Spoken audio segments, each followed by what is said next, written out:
from Brooklyn, we're scrapping as part of life. So we happen to be the type of journalists to start a fight. I was raised in Gleason's, I was in the precinct, but I beat the case with my sweet peak defense. You drinking if you think you beating us. If I have to, I'ma put on Margarito's gloves. I'm in the Barclays like I own it. What you expected? The way I seized the moment, they thought I was epileptic. The fight game can't survive without me. I throw shots that make fighters spit out their mouthpiece. Never days off, only days on. I represent the hood like I'm Trayvon. These moments in boxing are so proper, like when Floyd told Oscar he beat his whole roster. It's our action that speaks the loudest. Though we the sweet scientists, they ain't nothing sweet about us. Still got power, huh? Yeah. I mean, I don't know. I never got hit by myself. You know what? I think Barack wants to test some of your power. You do? Want to grab the Put your chin right here. Oh, no, not my chin, not my chin. But see, here at the Sweet Science, we really deal with the science of boxing. Now, the science of boxing is hitting and not getting hit. Now, usually when that phrase is brought up, it's talking about not getting hit, the beautiful defense. But here on this show, we're focusing on the other side, the hitting, the power. And he's going to be getting hit. You got to pick what punch, though. I can hit you with a good left hook or a right hand. It's all the way what you feel. I didn't know he was going to be this game. You're a little too game, a little too happy for it. I would say his right hand is his money punch, I think. Yeah. So I want to see him hit you with that. I'm a little nervous right now. I'm going to hold the pad, and he's going to hit it as hard as he can. All right? So we got Kid Chocolate here. He's going to take out all his frustration on the Sweet Scientist bag. Let's see how much power he got. Hit him in the chin now. I just want to say that's a nice punch, brother. That was a nice punch. Thank you very much. In his trench coat. I want to see you hitting that with somebody real soon in that race. Very soon, man. Hi, yo, what's up? This is Pete the Kid Chocolate Quillin. Yeah, I'm your mom and your girl's favorite fighter. And you watching The Sweet Scientist on ThisIs50.com. All right, folks. We are The Sweet Scientists. I am your host. I go by the name of Ak. And I'm the boxing bully Barack. And we are going to bring you boxing in a different light to ThisIs50.com. Today we have our special guest, as you can see, Pete Kid Chocolate Quillin. What's up, man? Good, man. Your name is Ak. Your name is Barack. My name is Chop. Chop, yeah, Chop. Chop, big Chop. By way of Grand Rapids, Michigan. Grand Rapids, yep. But now you live in the beautiful state of New York, in Brooklyn. Yes, sir. New York. Yes, sir. First thing I want to get into is, where did you go after the loss to Jacobs? I mean, you didn't go like to hiding the way some fighters do after your loss. You know what's so funny? After that fight in the press conference, right? The way how gracefully you took that loss, you almost gained fans. I had people coming up to me and hit me on Instagram. Yo, man, I like this dude, Pete. I mean, cats that were really hating on you before that started to like you. I guess just the way you express. You came there with your chin high on a press conference. Where did you get that pedigree from? Actually, in the press conference, there was people with teary-eyed. Oh, man, I was one of them. I'm not gonna lie. I was definitely one of them. I thought you was gonna start praying right there because you was mentioning your brother. I thought you had allergies and stuff. So you really was crying. That was your speech. I'm serious. Like, it really touched me. It touched a lot of people. I seen it touch a lot of people who normally hate on you, but when you did that changed the whole atmosphere, the whole room. It was an unbelievable time. Well, I think all around, you never know a man until he go through some type of adversity. But sometimes people don't get to realize a person. But I've been like that, my whole life. Man, I started off from humble beginnings, and I'm always try to teach my way to be more humble than I could ever be. You know what I'm saying? So I'm gonna answer where I was at. Went outside and enjoyed the weather, man. Enjoyed my family. I didn't go into no cubby hole, hiding under no rock. You know what I mean? Because I'm a man. And I do this for a sport, and I do this for my job. So at the end of the day, as long as I get paid for what I do, then I can't be really too mad about it. And you definitely got paid a hefty check that day. Oh, was it a humble check or? Yeah. It was a heavy check. One of them ignorant checks. Yeah.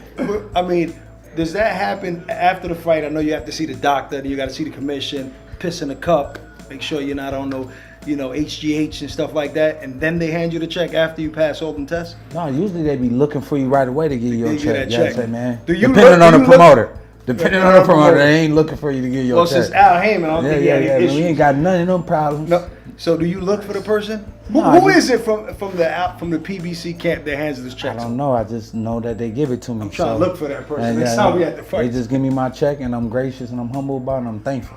know what I'm saying? Especially when I look at him, like, oh man, I can't believe it.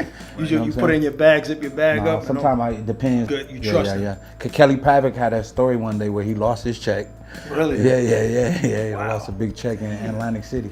Are you one of the guys that pay attention to social media? We all, I mean, all fighters get negative comments towards them and hate.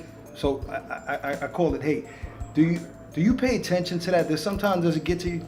It used to, but now as I got older, I was like, man, who am I? You know, because I ran into a couple people. You know, one dude was from Brooklyn saying such and such.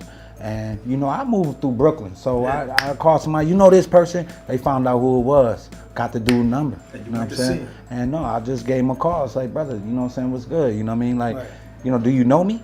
You know what I mean? Because, like, the way you talking to me, you sound very upset.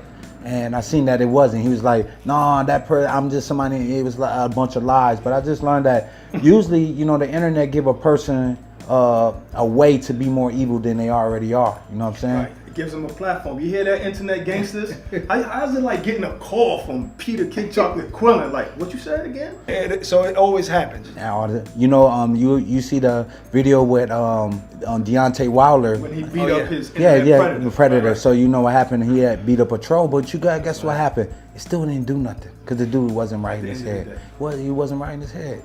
Just for Deontay Wilder, I was happy for him. What it was he mentioned his daughter. That's what it was. His daughter in a negative Don't way. Don't mention nobody kids. No way. Do you want to avenge your loss against Danny Jacobs? Man, I'm a street dude. Of course I do. So you think about that often? Yeah, I mean, I don't think I'm not saturated in thoughts about it because you know it's a different chapter in my book right now. You know, I'm considering moving up in weight. I should have been moved up in weight. You know what I mean? But like I said, I don't want to make an excuse like I'm trying to exit out, getting a fight. You know, at that time, I was trying to get the fight at a higher weight, at a catch weight, because, you know, I've been the same weight for, you know, 11, 12 years of my professional career. You know, I don't really know no dude that can do that, you know what I'm saying? And it's tough. Yeah, it's very, very tough. And, you know, a lot of times when I go hit that scale, man, I go look at myself.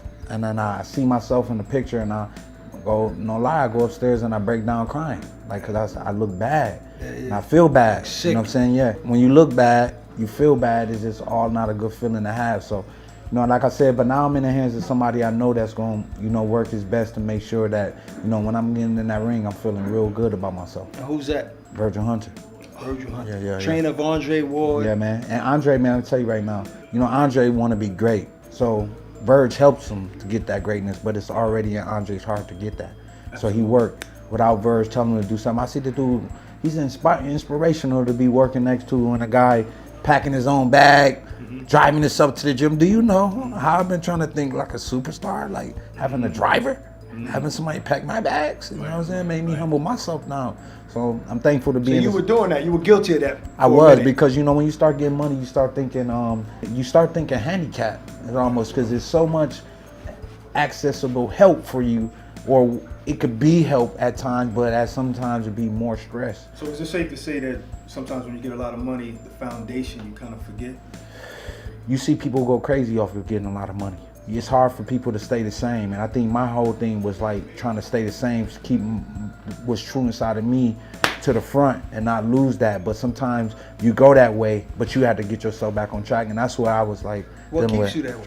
Like what keeps you centered where? Because you know you and I had conversations of you even notice it in yourself where you one of those guys that money hasn't changed you, and you've been around people that you've seen a change.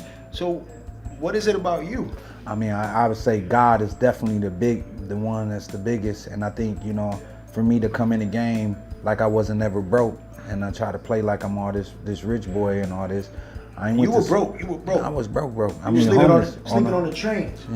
Yeah, like, absolutely. You know, down to the bottom. So I know what it feel like being on the bottom. So I think it wouldn't be humble for me to be like, you know, thinking otherwise. Sometimes I even think I'm back on that floor. You know what I'm saying? So, you know, I think that's what majority what keeps me humble. You know, and then like I said, I'm getting money, but that doesn't mean that I don't got family that's still like broke. You know what I'm saying? So I have to have these conversations with them, and tell you right now, a lot of times the language is different all the time. Have you had that conversation with one person that had his hand out one too many times? Man, yeah.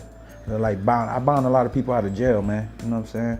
I should be a bondsman. Because You know what the I'm saying? answer's not money. That's what I'm thinking. All of this stuff. No, you man, saying, it's the answer's always not when money. you got money, it's easy. I hear the worst stories.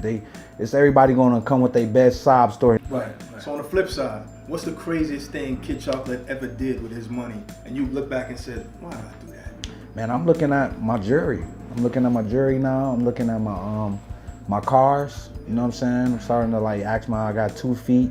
While I got like 100 pair of sneakers. You know what I'm Is saying? that Corvette getting on your nerves? No, No, play. I ain't say all that. We can borrow that. I just said, Word I up. just got, I got 2 Benzes and I got a Corvette and I got a Vespa. I'm on my Vespa a lot more, you know what I'm saying? I got too many pair of shoes, too many shoes. I just try to find a way to, make as much as I can. And also, at the same time, I try my hardest to think about a way to give it all away. Al Heyman, he's the infamous advisor in the sport of boxing to all of the champions, the young champions, from Floyd Mayweather to Adrian Broner, yourself, Daniel Jacobs, everybody else. I mean, who the hell does he not have? He know what I'm got saying? us. He don't got he Canelo. we He don't we got signed him Canelo. and we don't even know it. But honestly, this guy is overpaying fighters. Let's be You real. think so? I mean, that's the He's narrative. talking to a fighter. Talking Listen, about, listen. You get paid. No, too no, much. no. But I'm not saying I agree with it. That's the narrative out there. He is overpaying fighters because the way I look at it is, no, maybe these promoters, and I had a conversation, I forget who it was, I think you might have been there, where a gentleman said, no, these promoters in the past just been underpaying fighters and not giving them what they deserve. Al's just giving them what they deserve. I'm pretty sure you look at it that Man, way. I look at it like this. How many people go really and take that Muhammad Ali Act into like preparation, enforcing? Nobody do, because nobody know how. You ain't dealing with guys that went to college. You dealing with dudes that came from a struggle that don't know no better usually. So a lot of us get taken advantage of. Now it's a lot of dudes. I could say F they money up, but we could say that about a lot of people. You know what I'm saying? I don't think it's about that. I think it's about a character. You know what I'm saying? But for me, it's just like, man, I didn't change my life. Boxing saved my life. I could have been in your house, taking everything you got. That's kind of Pete I could have been. But now I didn't change the road, and I'm telling kids, you ain't got to do that. You can do what I did and put my mind in something and work hard towards it. And I'm glad that it took almost 11 years for that to pay off. So it's hard for people to say that when these court, you know how much Floyd Mayweather, Pacquiao got? That fight probably generated about $1 billion worldwide, bro. What's money?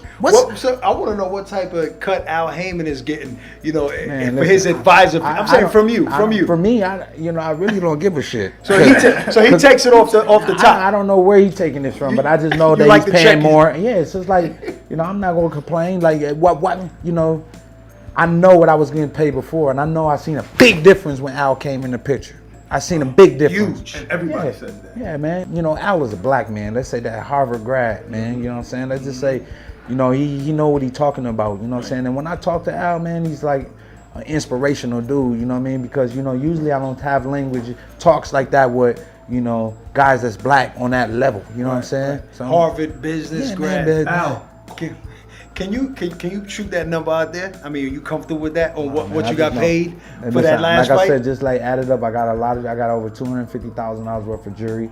I own like $1 million something in real estate. You know what I'm saying? You invested in your Yeah, state, Michigan? I got a portfolio with a 529 plan for my kids' education. I got commercial real estate. I invested with my dude Hans Winkler. You know what I'm saying?